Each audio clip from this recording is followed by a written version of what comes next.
Hey, Leo. Josh Norek, I don't even know how to start with you because you are so many things to so many people. Even to me, you're a friend. You've been a musical collaborator. You were briefly my attorney.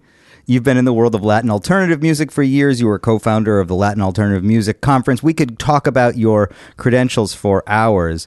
And the reason I reached out to you this week is because you sometimes make records with your band, the Hip Hop Hoodios. You chose this time to release new music, or this time chose you. And for the first time in a long and somewhat complicated musical career, you're having real chart success right now online. Yeah, it's a little strange. I think I'm going to opt for the latter, that the circumstances chose us. Hip Hop Hoodios, just for those who are not familiar with our weirdness, is probably the world's only Latino Jewish hip hop group out there, unless there's some hiding in Bolivia that have yet to encounter us. But it's a group that kind of started as an inside joke back in 2002, so 18 years ago, with my colleague Abraham Velez. And, it was always kind of a collaboration with a lot of outside musicians from well-known Grammy-winning groups like Jaguares and Ozo Motley. Ladies and gents, if it pleases the court, let me plead my case. This is a motion in tort. They took the water, now they sell it back. How can corporations get away with that? Roban al agua, roban la gente, making mad money como pinche decadentes. Man, will I be feeling ill, but without Ice Cube it's kinda hard to chill. Knick-knack, paddywhack, give a dog a bone. Hip-hop Hoodios take the microphone and say, Yo, Dre, I hate to annoy ya. You ain't no doctor, but I'm a lawyer. And I'll destroy ya, cause your 50-cent piece is fiction like Tom Sawyer. Ooh, did I say a bad word? Agua pa la gente, no es agua. But, when we were operational back in the day was during the CD era. We were signed to an independent label, Jazz Heads. We could find our CDs at Virgin and Tower and Borders. And, we peaked probably in the MySpace era. So it's been interesting for us to be putting out new music after about a 10-year absence and not really touring when we used to tour a lot. And so, I am not looking at this from a revenue stream perspective. I mean, the reality is for us, we never lost money doing Hip Hop Hoodios. We would always sell a couple thousand albums and be able to cover all our expenses. At this point in the streaming era, and, full disclosure, I run a company called Regalias Digitales that collects streaming music royalties for over 1,000 artists, not just Latin, but also artists like Primus and a lot of big hip hop artists. I'm not going to lie. I expect to see way, way, way less income in spite of the fact we're seeing streaming chart success right now. But my feeling was like, we're not going to pull the plug on this. Who knows how long this is going to be going on? And, all the feedback we were getting was that this was the most commercial song we've ever done in our 18-year career. And I kind of just felt, well, more people are stuck at home. More people are watching YouTube. We're not doing this for the money at this point in our career. Why not still release it? And I feel vindicated from that standpoint, for sure. As you say, you, in addition to your years of experience with the band, you have much more experience, in fact, as a sort of behind-the-scenes business person, and have been sort of following the trends and the waves of how the business is unfolding over the last 15 years. You spend so much of your time tracking digital rights, the way YouTube operates, Spotify, figuring out how the algorithms are set up. Do you think that positioned you in a particularly special way to roll this track out? Yeah, absolutely. I mean, for 10 years, I was vice president of Nacional Records, which is the biggest Latin label for alternative music. And during that time, I oversaw digital and licensing and marketing, not to mention legal. But that was during the iTunes era when people were buying MP3s. And it's only, my company, Regalias Digitales, we collect music royalties, but I've kind of observed what my clients do. And plus I consulted for 1RPM, one of the leading independent digital distributors. So I was kind of curious to use my own group now as a guinea pig for what I've learned. And it was interesting. We collaborated with two pretty popular artists, Mexican Institute of Sound, who are Mexico's biggest electronic act, and Santi Mostaffa, a Uruguayan rapper who's had a lot of film and TV licenses. So this was interesting for us. And yeah, some of the strategies, I would say, it's in the streaming algorithmic era. So I was surprised, to be honest, how many streams we'd get just by virtue of what we call the Spotify release radar. The release radar is basically a customized Spotify playlist where people who follow artists, the song winds up on this customized playlist every week of new music. Now, I love Release Radar on Spotify because every week I can look for new music from artists I know I already like or similar artists. But what was surprising to me was like with Mexican Institute of Sound, they have about 90,000 followers. My group has way, way, way fewer because we didn't exist in the streaming era. We hung up our yarmulkes back in 2009. So it's been interesting because I was shocked to see that in the first 5 days, the first 20,000 streams on Spotify, half of them came from Release Radar, meaning probably fans of Mexican Institute of Sound finding it. But the response has just been overwhelmingly positive. It wound up on Spotify's 3 biggest Latin playlists, including New Music Friday Latin. So what it showed me was the value of collaborations, but there has to be added value for the artists too that are collaborating, right? Like in this case with Mexican Institute of Sound, Lord knows I got him probably over $100,000 of film and TV licensing back in the day at Nacional Records, and there's always the prospective licenses that this song might get. People know me in the Latin industry as a guy who gets a lot of film and TV licenses. So I think you always, as an artist, have to look at also, it's not just how can this artist help me reach more people, but that artist that's going to collaborate you, there's got to be something for them to give you time. And so Leo, I know I checked out a song you're working on and I was like, oh my God, you have some amazing collaborators. That is a huge asset. And it's really important. One of the things I've seen is that with Spotify for artists, you can submit your song, but you got to make sure when you set up your song in the digital distribution, you list these other featured artists and you make sure that they submit the song from their Spotify for Artist account too. That way it really winds up on a lot of Release Radars. And I have to imagine that also helped get the attention of the Spotify editors, because we did release a new comeback song 6 months ago with a different collaboration of a smaller, lesser known artist. And it was a great song, but it didn't land on any official Spotify playlist. We're Knishin in the mission, but there's only one condition. Let's flush tonight. Yeah, yeah, yeah, yeah. Oh, let's flush tonight. Yeah. This one, collaborating with 2 bigger artists, it was like instant. The response and attention of the song has been very different. And as I understand it, I'm not sure if this is accurate, but the last I heard, the Spotify programmers, the playlist programmers, had essentially shut the door. That there was a time a few years ago where all of the labels and independent promoters sort of could pull on the ears of the Spotify programmers, and at this point, it's harder to access them.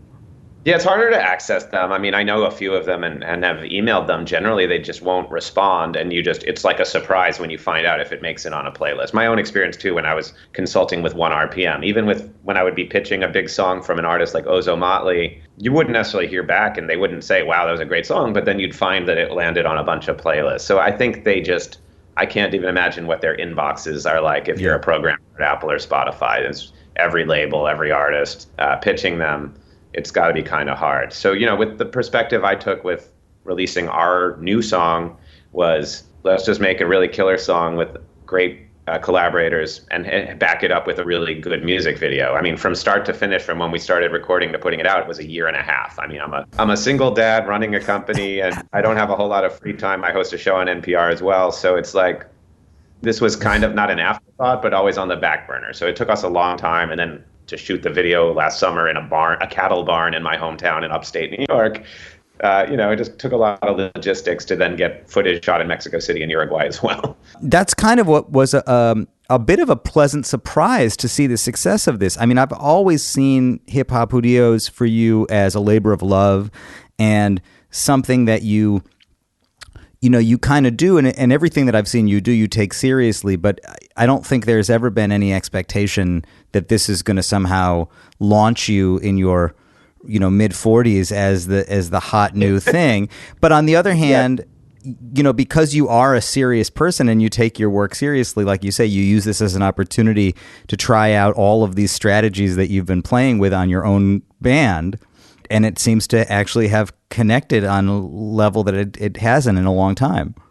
Yeah, and in some ways I view it as an opportunity also, like Santi Mostaffa, who's a Uruguayan Arab rapper, and we're a Latino Jewish rap group, but Santi and I just get along fabulously, and I've been his manager now for 5 years. We've gotten probably close to $150,000 of film and TV licenses for his music, including the opening of X-Men Logan.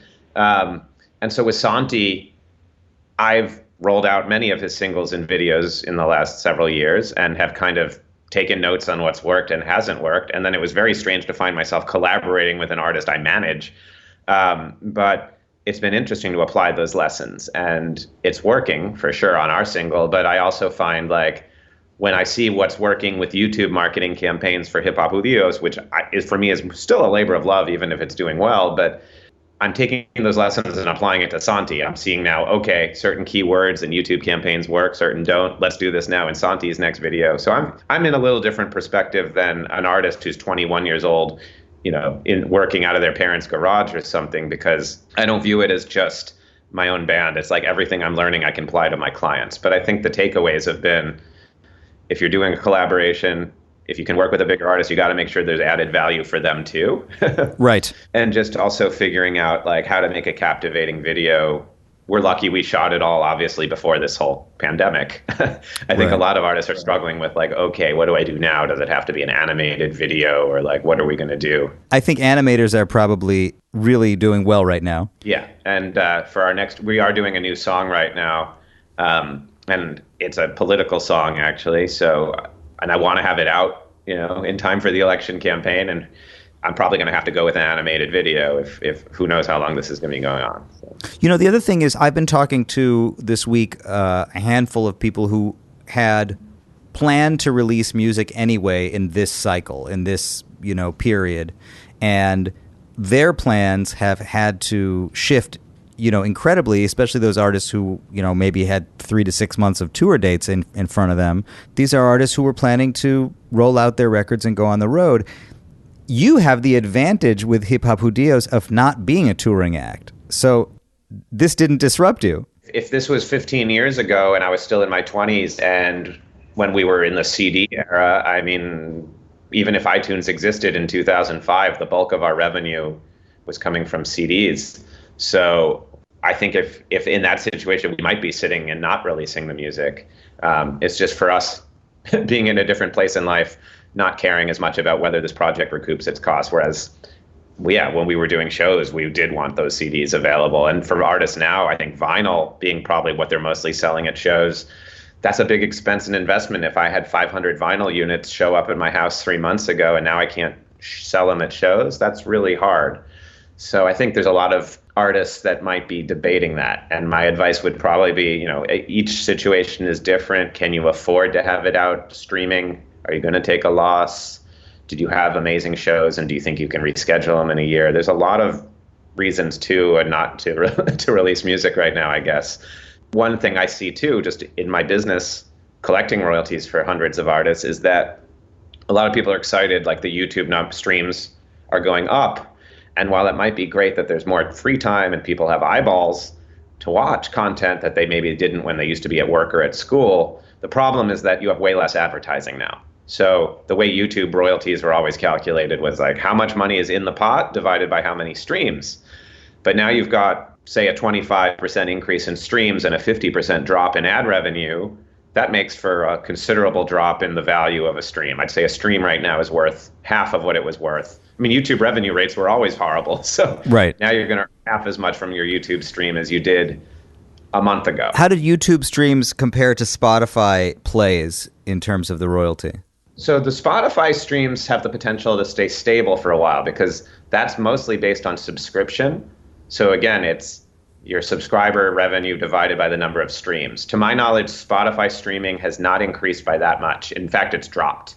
I think Spotify competes with news. It competes with people listening to podcasts, and just like I think there's been, from what I've been seeing in Billboard, a 5 to 10% drop in Spotify streams, but about 25% increase in YouTube streams. So on the YouTube front, it means if you're making an awesome, cool video, but we're hoping to make money off it, well, it's going to take more streams to get to that level of revenue. With Spotify, if your strategy is like, I want to have good numbers on Spotify or Apple, there's no reason not to be releasing your music. You're not going to be taking a big revenue drop. Now, a year from now, if 25% of this country is out of work, you're sure going to see a lot of less subscriptions to Spotify or Pandora or SiriusXM. I do think long term, you can expect your Sound Exchange revenue to drop. I think people will have to make hard choices about what subscriptions they maintain. I think everyone's going to keep their Netflix, but they might start canceling their Spotify and go to the free advertising supported tier, for example. Right.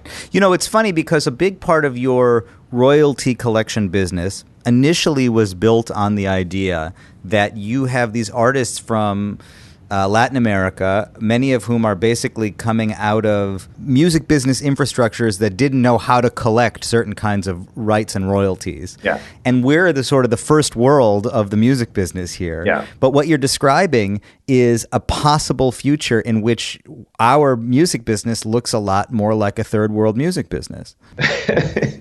In terms of revenue, perhaps, I mean, we are going to see a hit. I think the music industry is in a much better place than it was several years ago. I think that there's more transparency.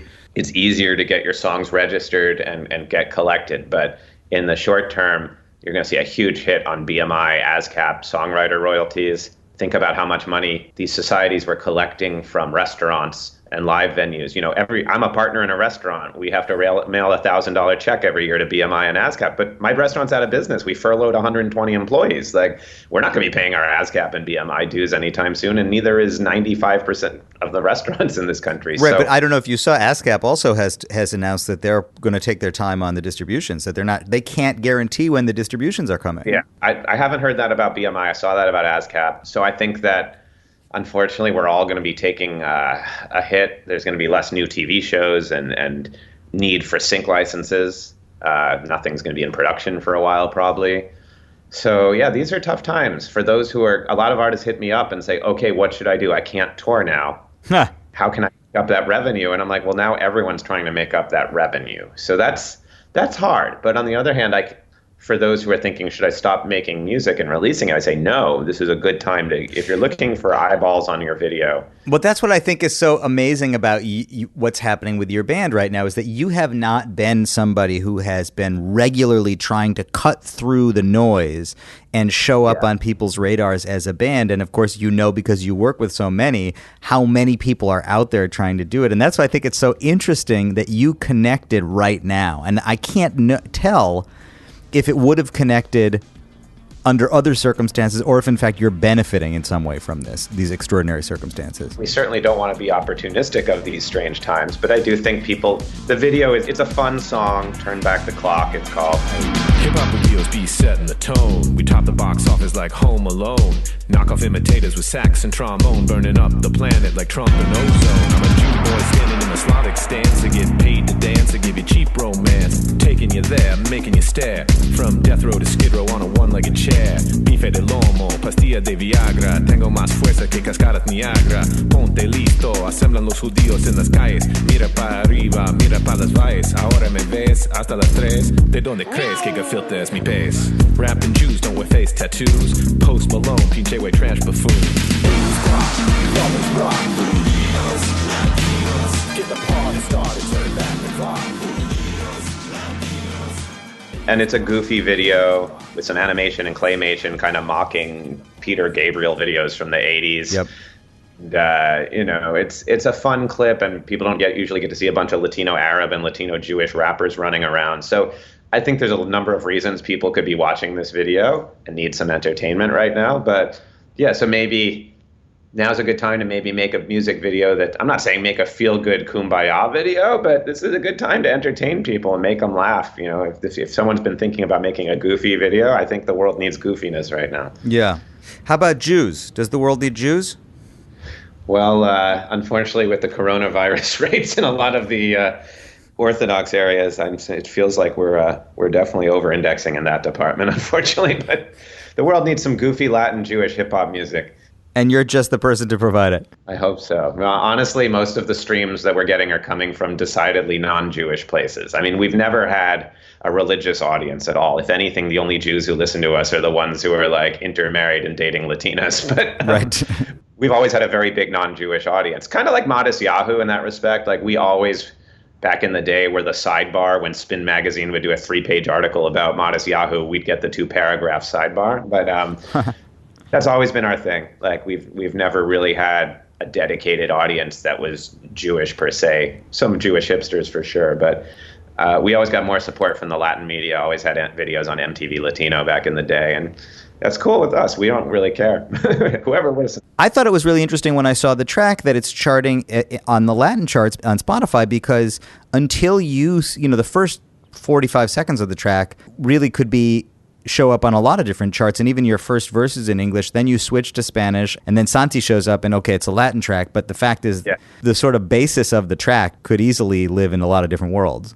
Sure, maybe we should make a French version too now. But but yeah, I mean, English is my first language, Spanish my second. It felt natural to make a bilingual track for this one. If Santi weren't on the track, do you think it would be a harder sell to make it a Latin alternative track? I want to give a lot of credit to my producer, Juan Manuel Caipo, Happy Sanchez. We had the song basically finished at the time with 2 verses from me and 1 from Santi. And Caipo was like, this song is so freaking commercial and simultaneously out there. He's like, we need a big name Latin artist on here, but one who's goofy and is going to get it too.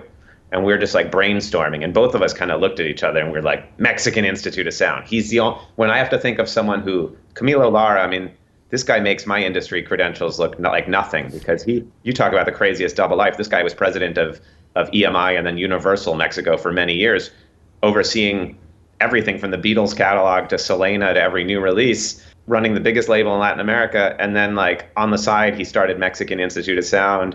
Then he created Mextracy, which is these crazy mariachi versions of Morrissey songs. He's also got 2 other bands, and he quit his day job. This is a guy who was president of EMI Latin America, quit his day job to become a full-time musician. So he had late life success like me, but on a whole different scale. I'm in a different spot. I got 2 kids. I want to raise a family, so I still want to practice law and collect royalties. But when Caipo mentioned like Camilo, I'm like, this makes sense. He's goofy.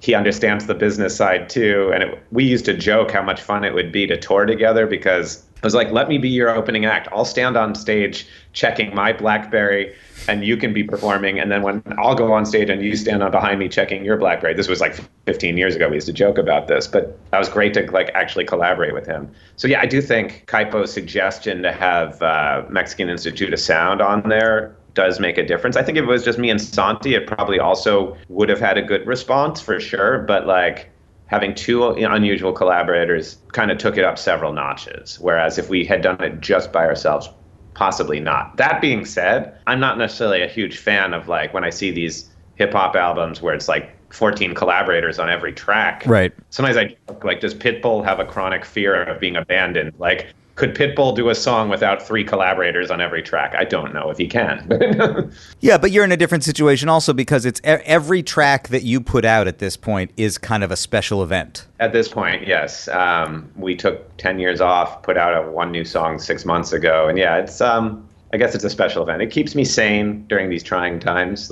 And by trying times, I mean the era of Trump as well, not just coronavirus. But it's been it's been a nice distraction. And I think for a lot of people who make music but have day jobs, I say keep chugging along and putting out music. Josh Norek, thank you for sharing some of your expertise, your wisdom, and your experience today. De nada, always a pleasure. And no, it's just great. Like, I love seeing you doing this and having a loyal audience of fellow musicians and producers who just are sincere about trying to make their careers happen. And I know we have a lot of mutual friends and listeners to this show. And I have to say, one interesting thing, just as a sidebar, is during this pandemic, my patrons have gotten more active, have upped their monthly donations, their monthly pledges. I've got more patrons. I have really felt a level of generosity and a real sense that the listeners are doing what they can to support it, and it's extremely touching and meaningful to have that happen. I didn't expect that would happen, and it's been really cool. Yeah, I mean, I think we've been watching too, like public radio has been losing ground for many years too, like to streaming, podcasts, and other. And I'm listening to public radio more than ever because I want to hear human beings stuck at home working with 2 kids. I want to hear some voices of people I know in the radio business. So I flip around a lot between different music NPR stations too. Like it's a good time to be making content. Well, congratulations, and talk to you soon. Gracias, Leo. What you gonna do with the mixed up juice? Mama, I'm a crazy guy, got me you. Gonna pull my lid, my son is fresh. Like